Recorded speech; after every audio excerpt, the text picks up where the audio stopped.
Welcome back, this is Random Gamer. Let's see what Refined Power mode is all about. I have a guide on how to install mods in the top right corner. Smash the like button to feed the YouTube algorithm and make sure to subscribe for more content like that. This mod adds a vast selection of power generating machinery. You can unlock the different tiers of Refined Power in your hub. Refined Power Mark 1 at tier 1, which costs 200 iron plates and 150 iron rods.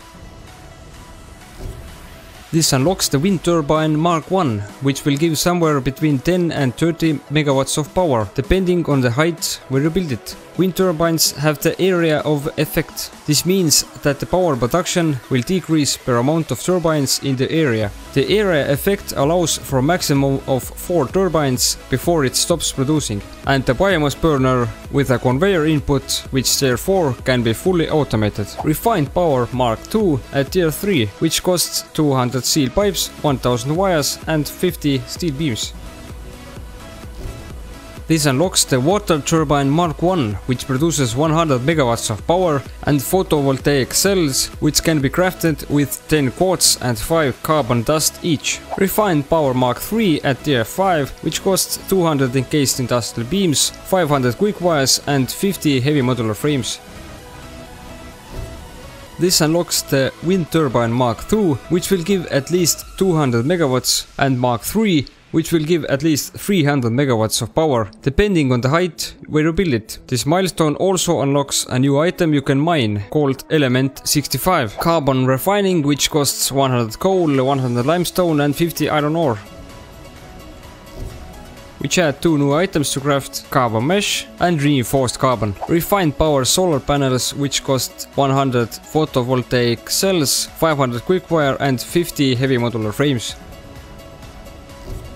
Which unlocks Solar Panel Mark 2, which will give a maximum of 30 megawatts of power. Note that this building is work in progress at the moment, and the Mark 1 version of it will come eventually also. And Refined Power Mark 4 at tier 7, which costs 100 alclad aluminium sheets, 500 quick wires and 50 computers.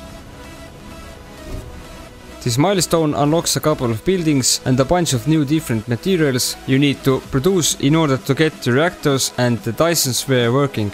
Micro Reactor, which has the maximum output of 1 gigawatt.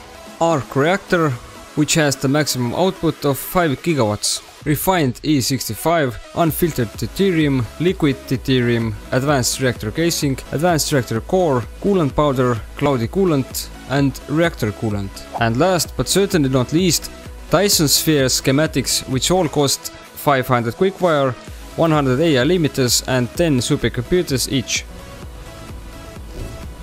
Dyson sphere, which is capable of producing 1 terawatt of power with all 4 schematics unlocked.